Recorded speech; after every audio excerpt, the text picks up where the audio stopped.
Hello guys, welcome back to my channel. This is Rax Pinoy again. For now, I'm gonna prepare on how to make a healthy fruity smoothie. I have a blender machine. I buy orange stand. There's two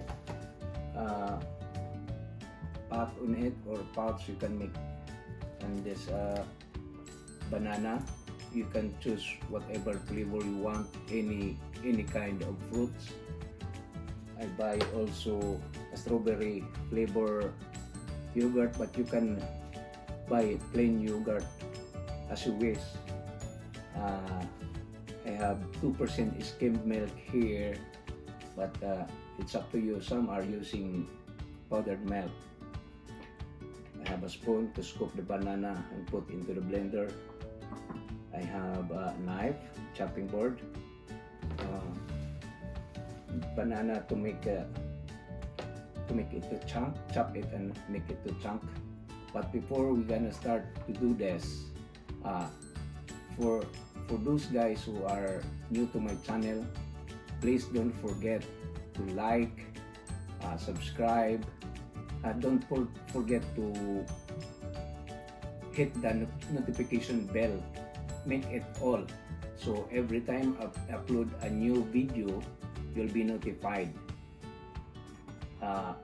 Leave comment on it, and I will I'm appreciate willing to reply all of your comments or any suggestion that you wish to make my channel grows, to make my channel a little bit improvement on it. Okay, don't forget and share to your friends, guys.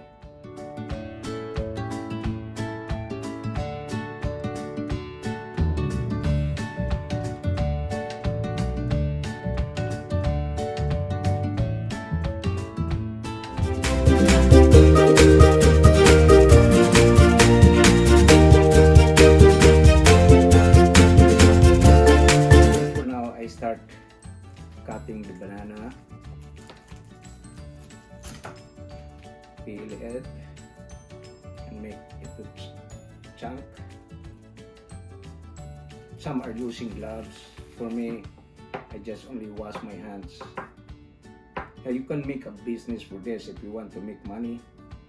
You start your own business by doing a smoothie, a healthy smoothie. Okay, cannot chop this.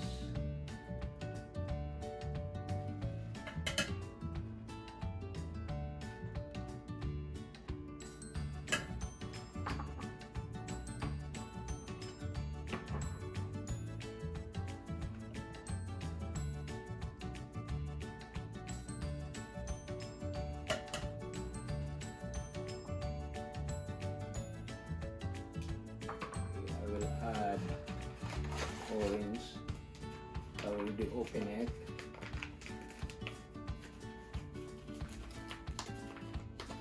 It's a granules.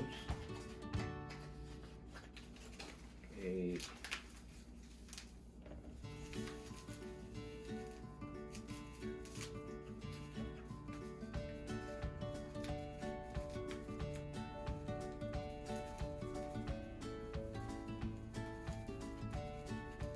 Add yogurt.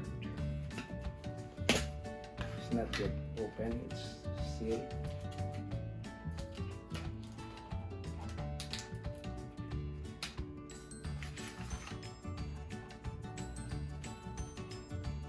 Now scoop, it depends how you like. Okay, 1, 2, 3,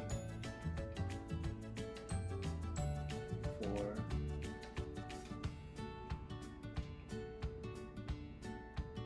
5.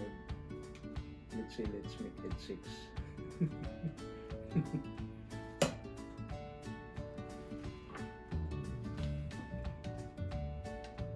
Then you have to add milk on it. Remove the plastic here.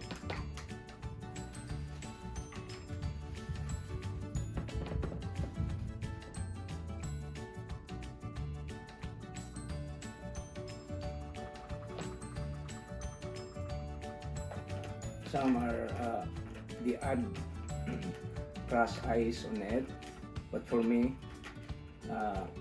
it's enough for me, because after I blend this, I put in the fridge to make it cold. And some are adding more sugar. It's depend on you how you taste it. For me, that's enough for now. You have to cover it. Okay, you're gonna start blending. Okay, we have to plug in here. Now it's ready to start to blend.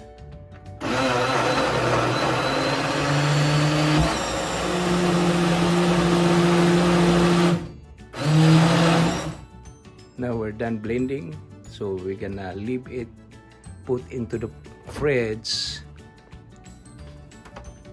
leave it there until such time that being cold. Now guys, after we left this on the fridge to make it cold, now we're gonna try to taste it. We have to transfer here in the cup.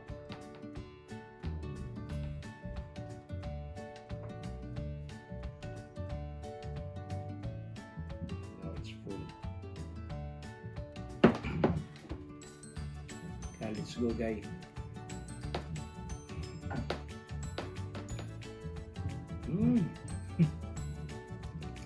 Like it. See, it's easy to make a fruity smoothie. It's called. So, just easy to make it. You can make it by your own, but this is the way how I make it. You can make this as a profit if you want to make a business for this. So hope you enjoy watching my video. See you next time.